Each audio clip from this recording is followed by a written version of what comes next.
Nous sommes le mardi 5 mai 2026. Mesdames, Messieurs, bien le bonjour, bonsoir, bienvenue. Voici Art Info Haïti Actualité Ralph, vous décryptez l'info pour ce mardi 5 mai 2026. Et comme d'habitude, c'est une collaboration avec le journal en ligne Alternance Média, Téléspirale et Cinédia.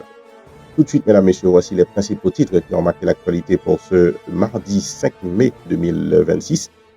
On parle en Haïti tout d'abord d'offensive diplomatique pour transformer le système éducatif haïtien. En mission internationale entre l'Afrique, l'Europe et prochainement les États-Unis, le ministre de l'Éducation nationale, M. Vijonnet Desméraud, a présenté une stratégie de transformation structurelle du système éducatif haïtien après sa participation à une conférence des ministres de l'Éducation de la francophonie au Cameroun. Il annonce des accords de coopération sur la révision des matériels scolaires et la formation des enseignants. Des discussions sont également engagées avec l'UNESCO pour la création de centres d'excellence en microsciences dans chaque département éducatif du pays. Le projet phare repose sur une transformation numérique en 3 phases: accès à l'électricité et à Internet, formation des acteurs éducatifs, puis développement des compétences numériques. Le programme prévoit la formation de 5000 enseignants et le déploiement de 300 tuteurs à l'échelle nationale. L'objectif est d'équiper toutes les écoles publiques du pays d'ici au 4 décembre 2026 avec des solutions numériques autonomes et des plateformes numériques permettant un suivi pédagogique transparent.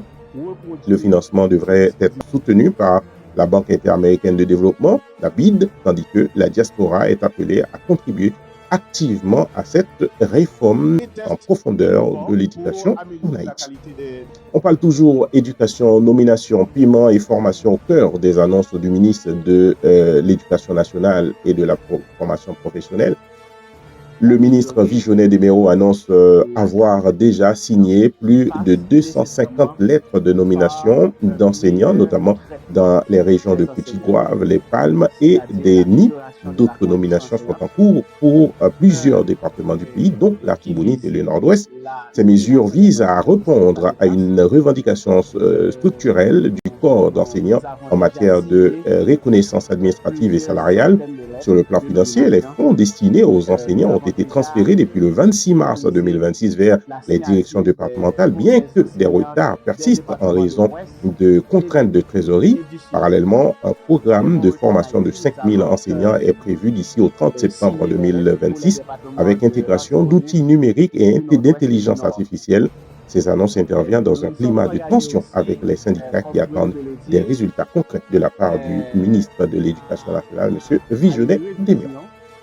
On reste en Haïti pour parler salaire minimum. Salaire minimum augmenté et mesures sociales annoncées par le gouvernement haïtien. Le gouvernement haïtien a officialisé une hausse du salaire minimum dans le secteur de sous-traitance, désormais fixé à 1000 gourdes par jour. Cette décision portée par le Premier ministre Alix Didier Fils-Aimé et annoncée par le ministre de l'Économie et des Finances, M. Serge Gabriel Collin, devrait être progressivement étendue à d'autres secteurs. Une enveloppe de 625 millions de gourdes est également prévue pour soutenir le pouvoir d'achat sur les 5 derniers mois de l'exercice fiscal 2025-2026. Par ailleurs, les autorités envisagent une baisse du coût de l'électricité au parc industriel de Caracol avec un tarif protégé de 21 centimes par kilowattheure dès janvier 2027 contre 30 actuellement. Salaire minimum qui révisé à la hausse qui a fait nous moins compétitifs, nous avons perdu un côté, mais de l'autre côté nous avons gagné. Notamment, on parle d'élections en Haïti, nouvelles règles strictes pour les partis politiques. Le projet de décret électoral transmis à l'exécutif introduit des conditions strictes pour la participation aux élections. L'article 139 de ce projet non publié encore exige désormais une base minimale de 30 000 membres pour qu'un parti politique puisse inscrire des candidats, une exigence jugée difficile à atteindre dans le contexte actuel d'instabilité. Autre mesure majeure, l'article 153, selon ce projet de décret envoyé au gouvernement, l'exclusion pendant 6 ans des partis n'atteignant pas 3% des suffrages exprimés. Si ces dispositifs visent à rationaliser un système partisan fragmenté, elles suscitent des inquiétudes quant à une possible restriction du pluralisme démocratique. Le texte reste en attente d'adoption et publication par le gouvernement dirigé par Alix Didier Pisé. En Haïti, question santé, reprise des activités à l'hôpital La Paix après plusieurs mois de grève. Les médecins internes de l'hôpital universitaire La Paix ont repris le travail après plusieurs semaines de grève. Le mouvement était motivé par 9 mois d'arriérés pour une allocation mensuelle compris entre 9 000 et 10 000 gourdes. La reprise fait suite à des engagements du ministère de la Santé publique et de la population de régulariser la situation. Les internes restent prudents et conditionnent la poursuite de leurs activités au respect des promesses du ministre de la Santé publique. Ce retour marque une accalmie fragile dans un système hospitalier déjà sous pression il y a de cela plusieurs années avec la fermeture de l'hôpital général. Et justement, concernant l'hôpital général, mesdames, messieurs, relocalisé après 26 mois de fermeture, le ministre de la Santé publique et de la population, le docteur Sinal Bertrand, a annoncé la relocalisation de l'hôpital de l'Université d'État d'Haïti vers l'hôpital de la communauté haïtienne, fermé depuis le 29 février 2024 après des attaques armées. L'établissement assurait auparavant plus de 500 consultations par jour, soit près de 200 000 patients par an. Cette relocalisation vise à rétablir l'accès aux soins et à relancer la formation médicale. Elle concerne la reprise du résidanat essentiel dans un contexte de pénurie de spécialistes présentée comme une solution transitoire. Cette décision reflète une adaptation contrainte face à l'insécurité persistante partout dans le pays. On parle maintenant des questions aériennes. République dominicaine, reprise des vols sur Haïti reportée.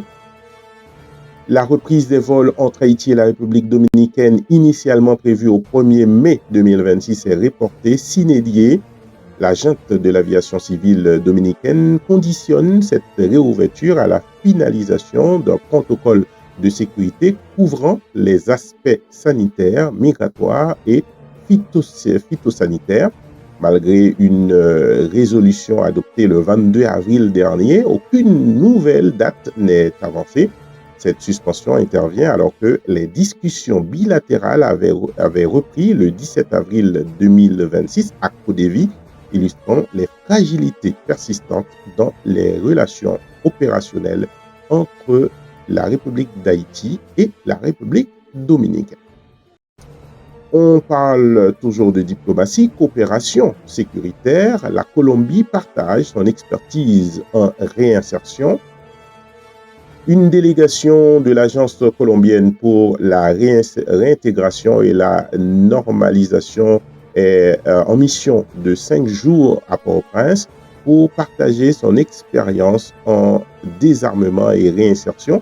Cette visite s'inscrit dans un cadre de coopération sud-sud alors que la CNDDR prépare un plan national de désarmement, de réinsertion de personnes qui font partie des gangs dans le pays. Les échanges portent sur la démobilisation et l'intégration sociale des jeunes qui intègrent des groupes de gangs partout dans le pays. Plusieurs rencontres sont prévues avec les autorités haïtiennes et le BINU. Cette initiative vise à adapter des modèles éprouvés à la réalité haïtienne dans un contexte marqué par la prolifération des groupes armés partout dans le pays. Parlons maintenant de la presse, création du prix Liliane Pierre-Paul pour la liberté de la presse. Le ministère de la Culture et de la Communication annonce la création du prix national Liliane Pierre-Paul qui sera décerné chaque année à un journaliste et à un média engagé.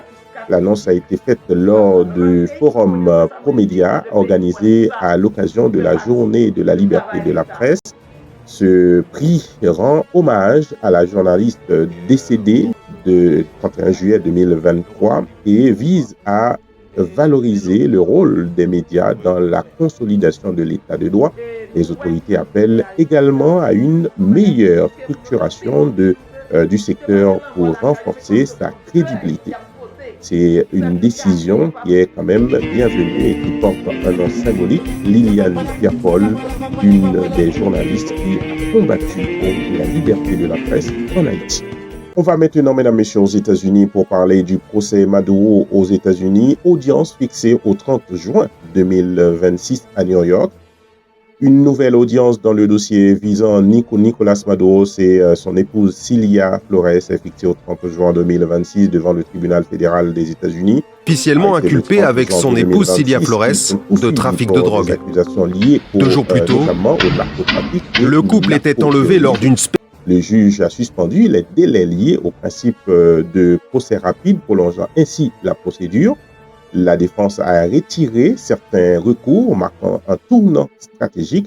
Cette affaire reste suivie de près à l'international en raison de ses implications politiques majeures dans le monde. Voilà, mesdames, messieurs, tout ce que vous deviez savoir sur Haïti et sur le monde pour ce mardi 5 mai 2026.